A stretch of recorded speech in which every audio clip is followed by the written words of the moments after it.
Do you ever wish you could read minds and understand people on a deeper level? Or do you wish you could speak to people in a more memorable, confident way?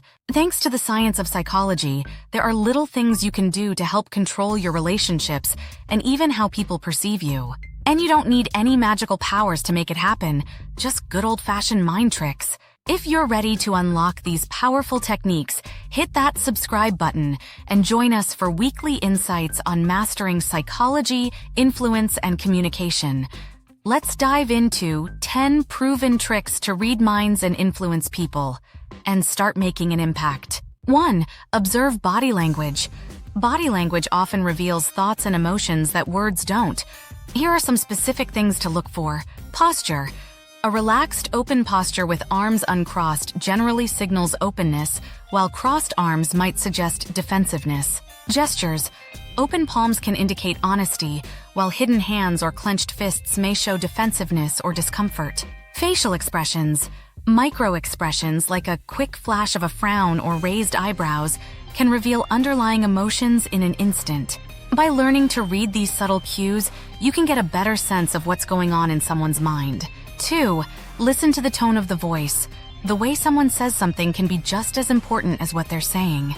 Tone, pitch, and speed of speech all provide valuable information. A sarcastic tone can indicate that someone is joking or being insincere, even if their words suggest otherwise. Whereas a higher pitch can indicate excitement or nervousness, while a lower pitch often suggests calmness or confidence. The rapid speech might indicate anxiety or eagerness, whereas slow, deliberate speech can suggest that someone is thinking carefully or trying to be persuasive. By paying attention to these vocal cues, you can gain deeper insights into a person's true feelings and intentions. 3. Notice eye movements. Eyes are often called the windows to the soul, and for good reason. They can reveal much about a person's thoughts and feelings. Here's what to look for. The direction of gaze. When someone looks up and to the right, they might be constructing an image or imagining something. Looking up and to the left often indicates they are recalling a memory. Pupils tend to dilate when someone is interested or aroused. If you notice someone's pupils getting larger, they might be very engaged in the conversation or interested in you. Increased blinking can indicate nervousness or stress. A sudden change in blink rate might suggest that someone is uncomfortable or lying. Understanding these eye movements can give you a glimpse into what someone is thinking about or feeling. 4. Pay attention to breathing patterns. Breathing can indicate someone's emotional state, but this cue is subtle and might not always be visible in casual settings. Here's how to interpret them. Shallow, rapid breathing. This can indicate anxiety or excitement. When someone is nervous, their breathing often becomes quicker and shallower. Deep, slow breathing. This typically suggests relaxation or calmness. Someone who is breathing deeply and slowly is likely to be in a relaxed state. Holding breath. If someone holds their breath briefly, it can indicate that they are experiencing a sudden emotion, such as surprise or fear. By observing how someone breathes, you can gain clues about their current emotional state. 5. Use the foot in the door technique. This technique is based on starting with a small request to encourage agreement with a larger one later. Here's how. Consistency. People like to stay consistent in their actions. Agreeing to a small request first increases the likelihood they'll agree to something bigger. Commitment. Small commitments pave the way for larger ones. For example, if you want a friend to join a group activity, start by asking them to help with small planning tasks. They'll feel more committed and are more likely to agree to participate. 6th is to employ the door-in-the-face technique. This technique involves starting with a larger request, then following up with a smaller one to increase the likelihood of a yes. Here's how it works. Contrast effect. The second request feels more reasonable after a large one. Reciprocity. Reducing the request creates a feeling of obligation in the other person to meet you halfway. Use this approach carefully. This technique should not be about pressuring people, but making them feel more comfortable with a reasonable request. My 7th technique is leveraging the power of suggestion. It can subtly influence someone's behavior and thoughts. Here's how you can use it. Positive framing. Frame suggestions in a positive light. For instance, instead of saying, "Don't miss out," say, "You'll love this." This creates an expectation of positivity. And adding subtle cues to help someone feel relaxed. Suggest they take their time in a comforting tone.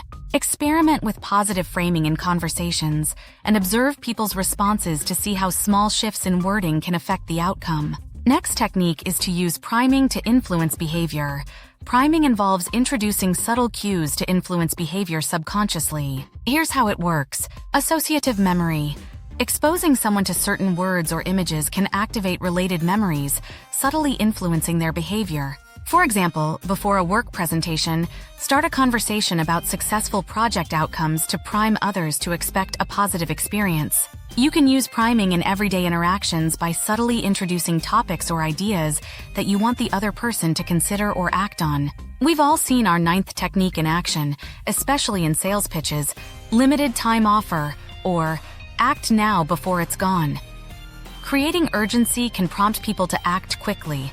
Here's why it works. Fear of missing out, or popularly known as FOMO.